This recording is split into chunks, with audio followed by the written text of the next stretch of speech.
यदि हम बोल रहे हैं n इक्वल्स टू 1 से infinity A N B any series, ये कोई सीरीज हो गई एंड सिग्मा कोई फंक्शन ले लिया जो नेचुरल नंबर से नेचुरल नंबर में फॉर्म हो रहा है, ठीक है। तो यहाँ पे सच दैट बी एन कोई मैपिंग हो रही है, वो कहाँ हो रही है, ए सिग्मा एन पे, ठीक है। यहाँ से दिक्कत, ये नेचुरल नंबर से नेचुरल नंबर में कोई क्या हो रहा है, सिग्मा कोई फंक्शन फॉर्म हो रहा है नेचुरल नंबर से नेचुरल नंबर में, और ये फंक्शन कैसे फॉर्म हो रहा है, B N equals to A sigma N है। तो यहाँ पे 2 पॉइंट है, पी पॉइंट ले लिया, A N is absolutely convergent. यदि ए एन ये एन टेंडिंग टू 1 से इंफिनिटी एब्सोल्युटली कन्वर्जेंट है, तो उस केस में क्या होगा, एन टेंडिंग टू 1 से इंफिनिटी बी एन है, वो भी एब्सोल्युटली कन्वर्जेंट हो जाएगा। क्यों स्टेटमेंट है इसका रिवर्स, यदि बी एन है एन टेंडिंग टू 1 से infinity is absolutely, A B S लिखा है एब्सोल्युटली को, कन्वर्जेंट है, तो इस केस में क्या हो जाएगा, एन टेंडिंग टू 1 से इंफिनिटी ए एन है, ये भी क्या हो जाएगा। यहाँ क्या मतलब है, ये मैंने बताया, देखो हमने पहले पढ़ा था ग्रुपिंग ऑफ एन एलिमेंट, अब हम कर रहे हैं रीअरेंजिंग। रीअरेंजिंग कैसे हो रहा है, ये कोई फंक्शन है, ठीक है, 1 ऑन टू फंक्शन है, इसमें हम एलिमेंट अपने हिसाब से ऐड कर रहे हैं, ठीक है। ये फंक्शन डिफाइन कर दिया B N equals to A N, ठीक है, मैं बता दूंगा, और मतलब बी हमें ऐसे पिक करना है, ए से मैं और इसको क्लैरिफाई कर दूंगा जब इसको प्रूफ करूंगा। तो उस केस में ये जो रीअरेंजिंग, ए एन की टर्म को रीअरेंज करके जो बी एन बन रही है ना, वो ए एन यदि कन्वर्जेंट हो जाए एब्सोल्युटली तो बी एन भी हो जाएगा। ये यदि रीअरेंज करी हुई जो सीक्वेंस बन रही है, रीअरेंज वर्ड यूज कर रहा हूँ, ग्रुपिंग नहीं कर रहा हूँ, यदि रीअरेंज करी हुई एब्सोल्युटली कन्वर्जेंट हो जाए तो जो सीक्वेंस होगी, अब यहाँ पे आपके ऑप्शन है P true, Q false, Q true, P false, both true, both false, ऐसे वो 4 ये फिक्स पैटर्न रहता है। तो अब इसका चेक करते हैं पहले फॉर पी, कि पी ट्रू है या नहीं। अब पी के लिए हमने ले लिया एक एस, ये मैं बोल रहा हूँ ए एन एब्सोल्युटली कन्वर्जेंट है, तो इसका मतलब एस एन क्या हो जाएगा, एन टेंडिंग टू 1 से इंफिनिटी, ये के ले लो, ये एन ले लो, ये के 1 से क्या ले लिया, एस के ले लिया, एस के नहीं सॉरी ए के, ये क्या हो गया, ये कन्वर्जेंट हो जाएगा। अब यहाँ पे टी एन हमने कोई, ये क्या है, ये nth पार्शियल सम है, ठीक है, ये कन्वर्जेंट होगा तो ये nth पार्शियल सम इसके मॉड्यूलस का भी क्या हो जाएगा, कन्वर्जेंट हो जाएगा।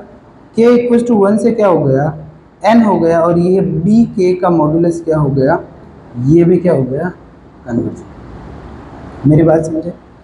अब यहाँ से ये tn क्या होगा, nth पार्शियल सम tn होगा, क्या होगा बताओ, modulus b1, modulus b2, modulus b3, modulus b4, ऐसे करते करते मॉड्यूलस bn तक होगा। कोई दिक्कत, इसका मतलब यही। और यहाँ पे b एक मैपिंग हो रही है n से n में, नेचुरल नंबर से नेचुरल नंबर में हो रही है, और मैं इसको क्लैरिफाई कर दूंगा। bn क्या है, a सिग्मा n है, और सिग्मा फंक्शन वो बताएगा कि कैसे डिफाइन करना है। तो यहाँ से tn है, b1 की जगह क्या हो जाएगा, सिग्मा, ये आपका हो जाएगा a सिग्मा 1 हो जाएगा। मेरी बात समझे, bn a सिग्मा n हो गया, तो b1 a सिग्मा 1 हो गया, और यहाँ से ये a sigma 2, a sigma 3 dash dash dash a sigma n, ठीक है, यहाँ तक कोई दिक्कत। अब मैं आपको साइड में इसको एग्जाम्पल से प्रूव कर देता हूँ। एक एग्जाम्पल ले लेते हैं साइड में, उससे आपको चीज़ें बहुत क्लियर हो जाएगी। हमने सिग्मा मैपिंग करनी है नेचुरल नंबर से नेचुरल नंबर, ठीक है। हमने सिग्मा मैपिंग करनी है नेचुरल नंबर से नेचुरल नंबर पे। यहाँ पे ले लिया 1 2 3 4 5 6 और यहाँ पे ले लिया 1 2 3 4 5 6। ये एक्चुअली में है क्या? ये है तो टर्म के नंबर ही है, ये टर्म ही है, फर्स्ट टर्म सेकंड टर्म। ऐसे हमने ऐसे सोचा है 1 मैप हो रहा है कहाँ पे? 2 पे, 2 हो रहा है 1 पे, 3 हो रहा है 4 पे, 4 हो रहा है 3 पे। ये 1 1 ऑन 2 मैपिंग हमने लेट कर ली है। यहाँ तक कोई दिक्कत? एकदम क्लियर। तो अब देखो इस हिसाब से Tn है, उसमें तो n एलिमेंट ऐड हो रहे हैं। मैं यदि T1 लूँ इस हिसाब से, ठीक है, तो T1 ले लिया तो ये क्या हो जाएगा? A सिग्मा 1 हो जाएगा। और A सिग्मा 1 का क्या मतलब हो गया? सिग्मा के अंदर जब 1 लिखा तो वो कहाँ पे मैप हो गया? 2 पे। तो ये आपका क्या हो गया? A2 हो गया। मेरी बात समझे या नहीं समझे? मैं इस एग्जांपल की बात कर रहा हूँ, इस एग्जांपल से। अब यदि मैंने T2 लिखा तो T2 में ये 2 टर्म आएगी, तो यहाँ पे क्या हो जाएगा? A सिग्मा 1 और ये क्या हो जाएगा? A सिग्मा 2 हो जाएगा। और यदि मैंने T2 लिया है तो A सिग्मा 1 का क्या मतलब है? A2। भाई ये 1 कहाँ पे मैप हो गया? 2 पे। सिग्मा 2 कहाँ पे मैप हो गया? 1 पे। तो ये क्या हो गया? A1 हो गया। मेरी बात समझ में आई? यदि मैंने ऐसे ही T3 लिया तो क्या हो जाएगा? A sigma 1, A sigma 2, A sigma 3 और ये करके आपका T3 क्या हो जाएगा? बोलो A सिग्मा 1 क्या होगा? A2। बोलो बोलो A4 हो जाएगा। मेरी बात समझ? तो देखो जो आपके ऑड टर्म है T1 होगा A2, T3 A4 तक जाएगा, A3 स्किप हो जाएगा। मेरी बात समझे नहीं समझे? तो जो इवन वाली टर्म है उनमें T2 में A1 A2 ही रहेगा, T4 में भी क्या होगा? A1 A2 A3 A4 रहेगा। तो मैं करता हूं एक K कोई रैंडम मैंने ले लिया, क्या एक नंबर ले लिया K, ठीक है, K ले लिया। ये मैक्सिमम है, मतलब सबसे बड़ा है किससे? Sigma 1, sigma 2, sigma 3 dash dash dash sigma n। सबसे बड़ा का क्या मतलब हो गया? सिग्मा में यहाँ वैल्यू पुट कर रहे हैं ना, 2 आ रहा है, 1 आ रहा है, 4 आ रहा है। ये मेरी बात समझे नहीं समझे? मैंने इनमें जैसे 1 रखा तो क्या है? 2 आया, 2 रखा तो क्या है? 1 आया, 3।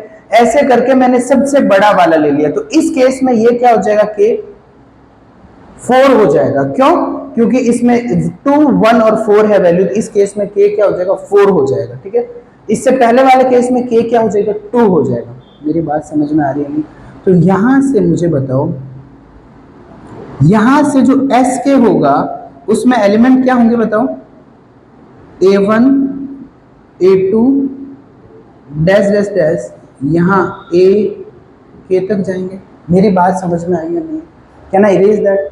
अब एक एक मुझे लाइन लिखना है, बस मुझे आप बता दो जो 0 से T के बड़ा है या नहीं है।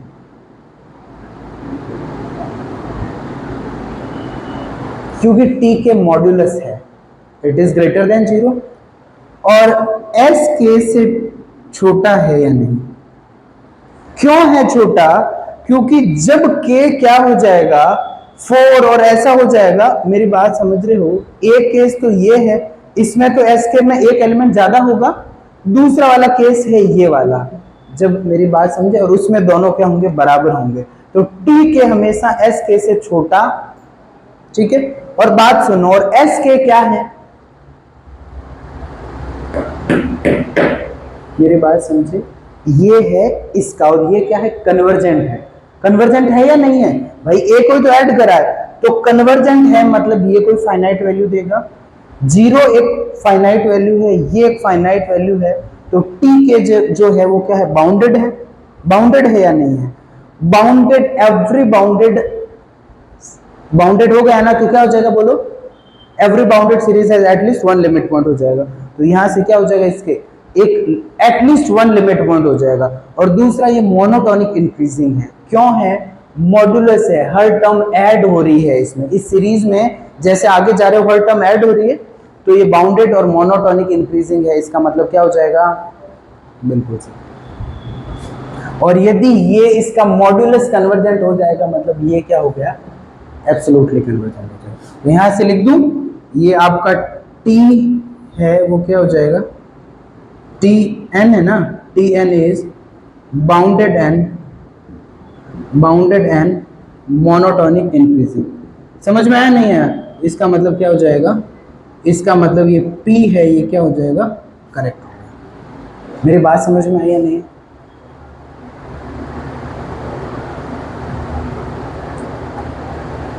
अब आप उल्टा चलो Q के लिए, ठीक है? तो यूं तो Q के लिए भी देखना, एक चीज ध्यान से, मैं Q प्रूफ ही नहीं करूंगा, आपको सीधा बता दूंगा। Q के लिए चल रहे हैं तो यहां क्या हो जाएगा? यहां Tn हो जाएगा, यहां क्या होगा? यहां आपका क्या हो गया? Tn हो गया, और यहां क्या हो गया? Bk हो गया, और यहाँ क्या हो गया? AK हो गया, और ये हमें प्रूव करना है। ये क्या हो गया? SN हो गया, और ये क्या हो गया? AK। और यहाँ B की जगह क्या हो जाएगा? सारा A हो जाएगा, A हो जाएगा, A।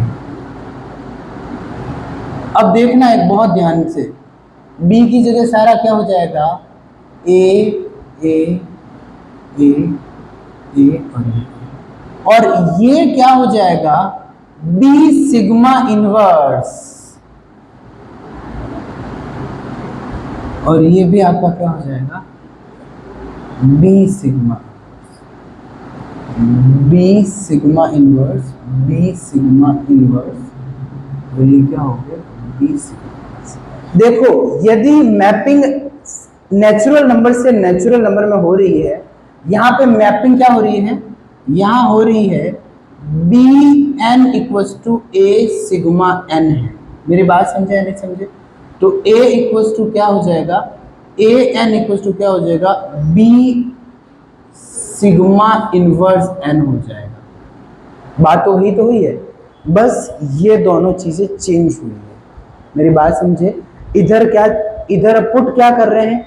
ए यहाँ वन पुट करा, तो यहाँ पे ये क्या होगा? यहाँ भी वन पुट हो जाएगा, तो ये वन का इनवर्स टू। मेरी बात समझ रहे हो? और ए टू क्या हो जाएगा? B sigma inverse two, sigma inverse two क्या? वन। मेरी बात समझ में आ रही है नहीं आ रही? तो यहां से पूरा टी की जगह आपका एस हो जाएगा। ये पूरा कर लोगे ना आप? मेरी बात समझे या नहीं समझे? ये मैक्स में थोड़ा उल्टा होगा, पर ये तरीका एकदम सही हो जाएगा, और ये भी क्या हो जाएगा? एकदम सेम है। मेरी बात समझिए, क्योंकि one one onto function होता है, उसका जो रिवर्स होता है, उसका इनवर्स होता है, वो भी क्या होता है? One one onto. फर्क क्या पड़ा? इसीलिए मैंने एग्जाम्पल दिया। समझ में नहीं? तो इसका मतलब यहाँ P भी सही है, Q भी सही है, और P Q का क्या है? सही एक्सप्लेनेशन, सही मतलब एक दूसरे का रिवर्स ये है।